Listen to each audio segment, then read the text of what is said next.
A França deu ao mundo a pior abertura de Olimpíada de todos os tempos. Oi, meu nome é Débora.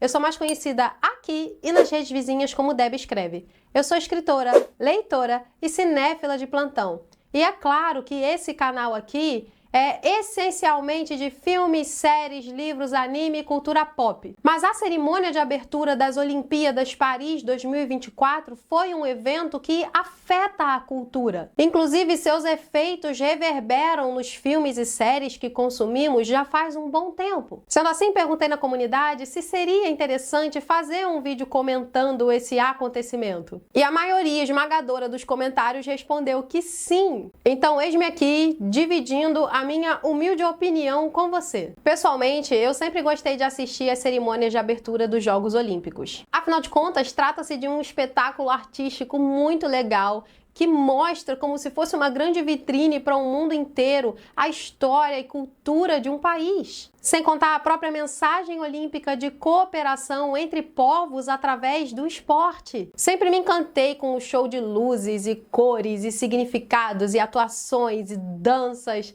e, é claro, as delegações de atletas chegando e os momentos de solenidade que aparecem durante a cerimônia. Eu adoro esse evento como um todo, o que foi mais um motivo para fazer esse vídeo. Pense em momentos como o acender da tocha olímpica de 1992, em Barcelona, onde na ocasião um grande atleta foi lá e acendeu a pira olímpica com uma flecha. É o tipo de cena grandiosa que deve ser estampada numa página de livro de história. Falando em pira olímpica, eu considero a do Brasil a mais bonita de todas. Era menorzinha, isso fazia parte do conceito, pois algo mais singelo tornou-se tão bonito, aquele sol em movimento em pleno Maracanã. E quando falamos em beleza, o que não falta nas cerimônias olímpicas até então são momentos incríveis. A abertura dos Jogos de Atenas em 2004 está entre as minhas favoritas. Eles conseguiram unir a tradição, afinal os Jogos nasceram em Olímpia, na antiga Grécia, e cultura, e modernidade, e arte, e mitologia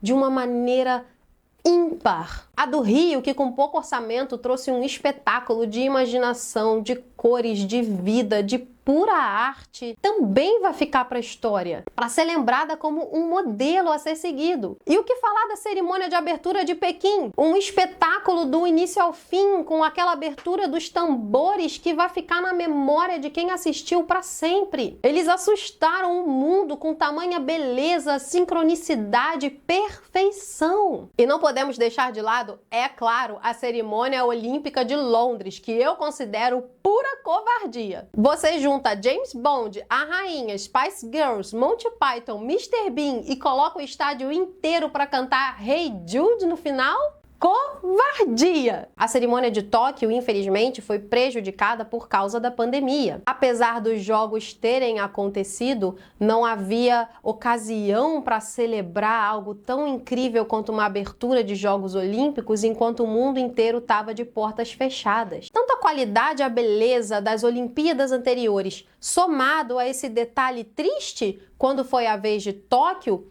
tornam a responsabilidade da nação francesa ainda maior de apresentar um espetáculo do mundo que fale assim: os Jogos Olímpicos estão aqui, é hora de celebrar em grande escala, com estilo, beleza e trazendo valor aos povos. Aí a França vai lá e faz isso aqui, e isso aqui, e isso aqui. Senhor, o que eu posso dizer nessas horas? Viva la France!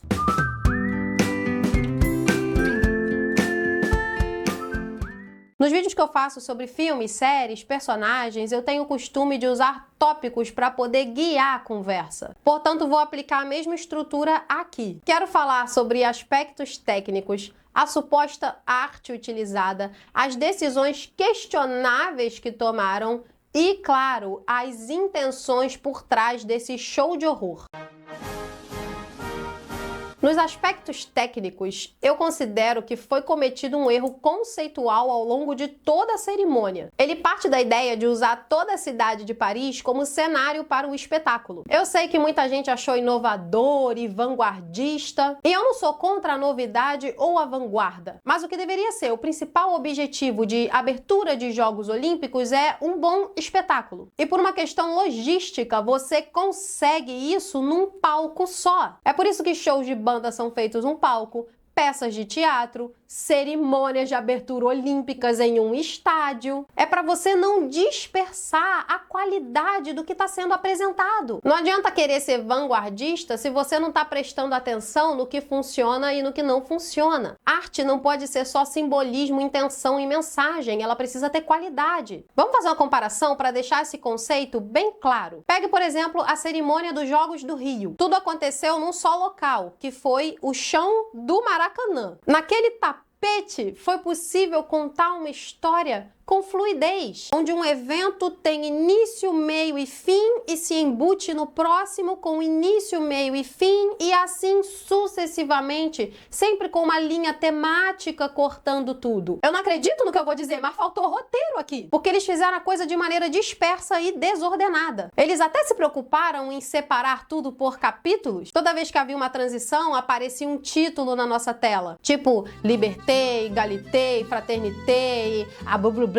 Mas o título do capítulo não é o suficiente para você criar um elemento de ligação entre cada uma das atrações. Isso é um erro tão amador. Eu não consigo acreditar que pessoas supostamente tão competentes e experientes fizeram um negócio desses só para colocar na frente uma ideia vanguardista. Então, na prática, ficou assim. A apresentação 1 foi no Arco do Triunfo. Não sei exatamente se foi nessa localidade, mas foi num ponto turístico da França. Enquanto a próxima apresentação foi na igreja de Notre Dame, que está sendo reconstruída, inclusive. Aí teve a apresentação da Lady Gaga, que foi sobre umas escadas lá. Aliás, tá correndo um vídeo aí na internet mostrando que a cena toda da Lady Gaga não aconteceu ao vivo, mas foi gravada. Lá no momento das Olimpíadas tem um telão lá com a Lady Gaga fazendo home office dela, enquanto que na cena em tempo real só tem uma galera agitando umas bandeirinhas cor-de-rosa, dançando e tudo mais. Enfim, enquanto na cerimônia do Rio os elementos eram bem costurados e você conseguia ver as partes e o todo ao mesmo tempo de maneira ampla e impactante, nos Jogos da França as atrações ficaram espalhadas pela cidade inteira, como se fossem remendos isolados e separados por vácuos urbanos. Ficou estranho, sem lógica e sem impacto. E as atrações em si não foram bem um exemplo de qualidade, né? A França,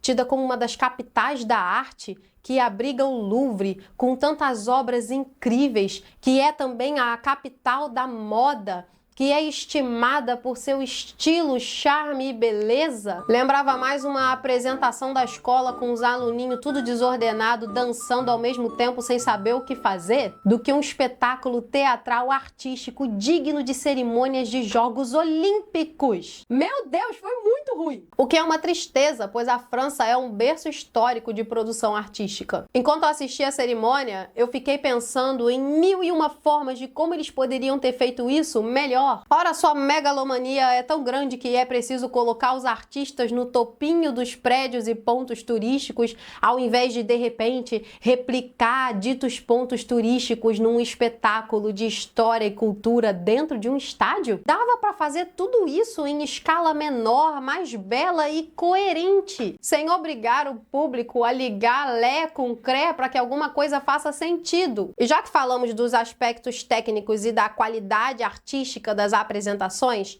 bora falar das decisões nessa cerimônia de abertura. Mais uma vez, movidos pelo espírito da vanguarda francesa, os criadores e organizadores do evento acharam que seria boa ideia colocar as delegações de atletas para desfilar nos barquinhos, o que novamente deixou a estrutura do evento super confusa, porque ora aparecia uma gravação no telão, ora era alguma coisa ao vivo, com certeza não era Lady Gaga, ora a atenção era dada para algumas delegações que passavam. O que eu gostei disso foram os incríveis memes que surgiram dos barquinhos atravessando o Rio Sena. Me lembrei dos passeios de escuna que eu já fiz ali por Arraial do Cabo e Paraty. Muito legal. Essa é uma decisão questionável porque coloca em risco a saúde dos próprios atletas. visto que choveu muito durante a cerimônia e eles ficaram lá desprotegidos nos barquinhos. Já pensou você lá, liga sua TV, assiste a competição de ginástica artística e vê a Simone Biles espirrando pó de magnésio pra tudo que é lado? Brilhante e vanguardista essa Paris 2024. Continuando nas decisões questionáveis. Houve um momento super rock and roll durante a cerimônia. A banda Gojira, eu acho que é assim que pronuncia, se apresentou. E o tema ali foi a guilhotina. Os espetáculos de decapitação pública que marcaram a Revolução Francesa. E eu reflito se não é questionável exaltar um momento tão terrível da história do seu país da forma como fizeram. É lógico que não seria bom esconder isso ou dissimular, mas será que não havia uma forma diferente, quem sabe até um pouco mais respeitosa, de se reportar a tal tragédia histórica? Novamente faço referência com as Olimpíadas do Rio de Janeiro, onde houveram momentos em que o terrível período da escravidão foi retratado. Mas compara as cenas, uma traz reflexão e arte, ao passo que a outra traz choque e nada mais. Se você pega um livro de história, no mesmo capítulo em que há a frase liberdade, igualdade, fraternidade, o liberté, égalité e fraternité, há também a terrível revolução política, a qual alguns estudiosos chamam também de revolução religiosa, e já entro nesse assunto daqui a pouco, e o chamado período do terror. Não acho que deveria ser celebrado dessa forma. Mas vamos passar no próximo tópico daquilo que é questionável para o que é intencional. Acredito que não há dúvidas em relação a essa parte do espetáculo. Uma claríssima referência à Santa Ceia pintada por Leonardo da Vinci, agora com a sua versão LGBTQIA+. Quando partimos do princípio que a cerimônia de Jogos Olímpicos celebra a unidade entre povos, tal imagem se configura numa agressão à fé alheia. E não é irônico o fato de eles discursarem a todo momento sobre liberdade de expressão, ao mesmo tempo em que invadem o espaço da expressão do outro? Ora, estou ciente de que o que não falta são versões da Santa Ceia ao longo da história e da cultura e até da cultura pop. Mas muitas delas não têm esse cunho de agressão simbólica. E por que eu digo que é violência? Embora não da espécie que literalmente te acerta um soco na cara. É porque a Santa Ceia de Da Vinci representa tudo aquilo em que os cristãos acreditam, vivem, respiram, legam. Jesus Cristo representa a real tolerância com o próximo. E também representa amor e sacrifício. E sim, os cristãos possuem uma doutrina acerca da sexualidade humana. Doutrina essa que foi ensinada pelas pessoas representadas nesse mesmo quadro da Santa Ceia.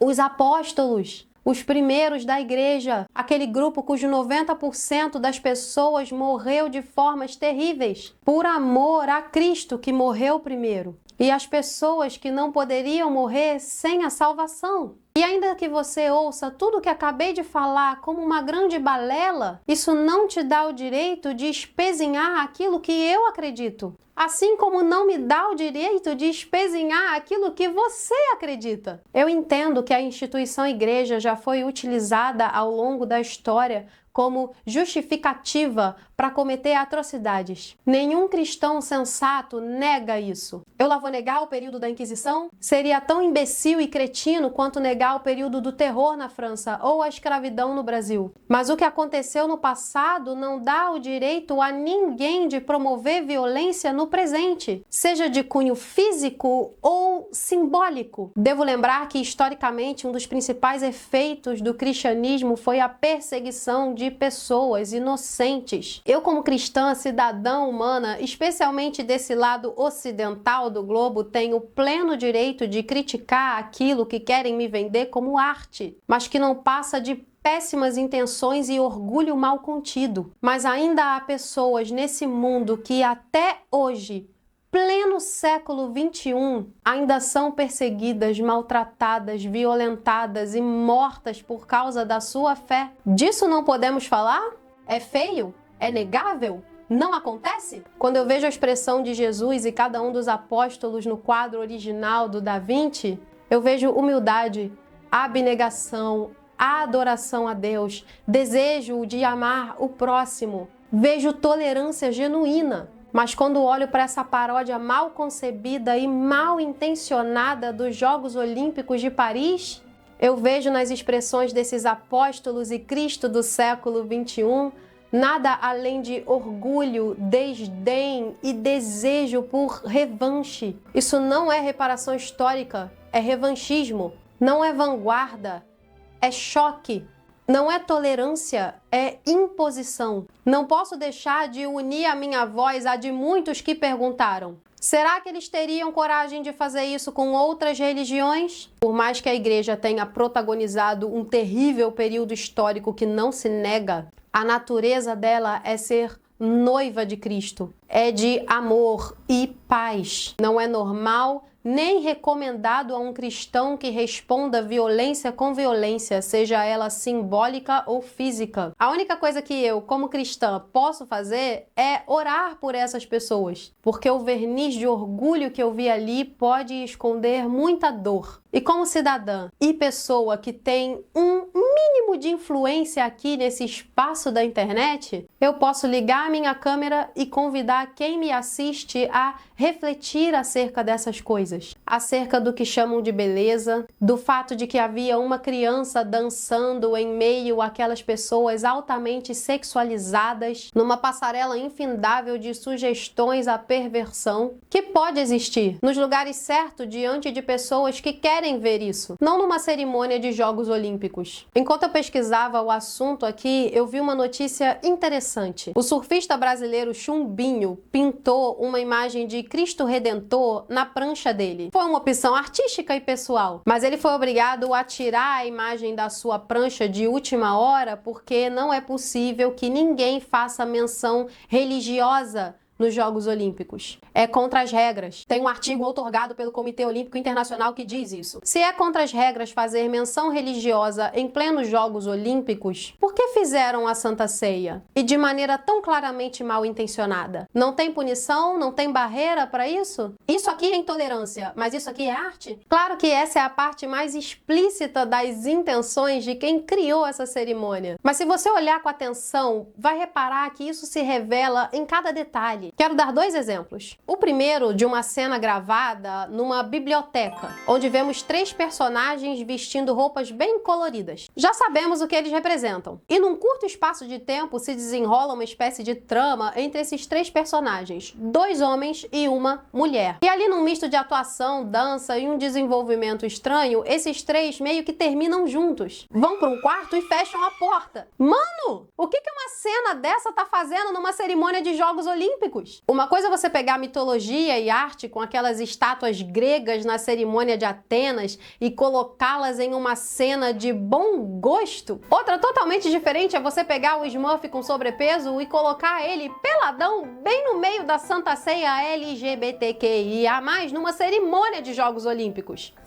Tô rindo com vontade de chorar. Você percebe que a coisa também é intencional quando você vê o tempo de tela de cada atração escolhida. Vou dar um exemplo. Em 2 filmes que apareceram no telão e que supostamente servem para conectar uma atração e a outra, tivemos 2 boas cenas que apareceram no telão. Uma foi a recriação daquele quadro do Eugène Delacroix, e aí perdoe o meu francês, que remonta à Revolução Francesa novamente e que inclusive lembra a cena dos Les Misérables. De novo, perdoa o meu francês, Os Miseráveis. E a outra é a cena daquele Assassin's Creed que estava carregando a tocha pela cerimônia inteira e ele chega no Museu do Louvre e lá dentro aparecem os quadros e as pinturas saem dos quadros e é um CGI com um conceito bem legal. Só que tem um problema. Tanto a cena do Delacroix quanto essa daqui duram segundos, talvez 1 minuto, se muito. É bem pouco tempo de tela. Ao passo que a Santa Ceia, as danças, a cacofonia, o desfile e toda a coisa LGBTQIA+,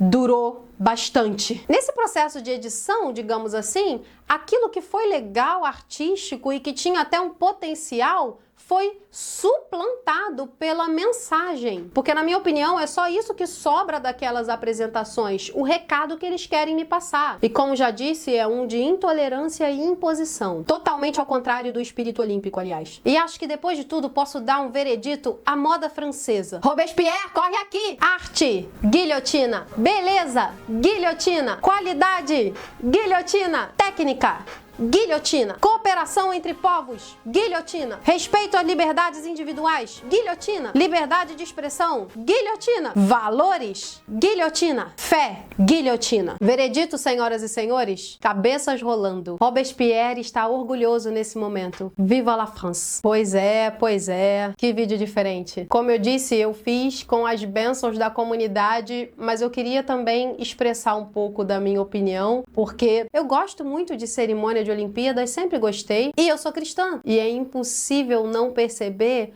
o quanto eles insistem em atacar a minha fé. E a fé de muitos que eu tenho certeza que estão assistindo agora. Que acredito ter sido feita somente com o intuito de entristecer e chocar. Acredito, inclusive, que não representam incríveis pessoas que são LGBTQIA+, mas que não comungam dessa ideologia. Antes da publicação desse vídeo, saiu notícia de que os responsáveis pela cerimônia pediram desculpas aos cristãos de todo mundo.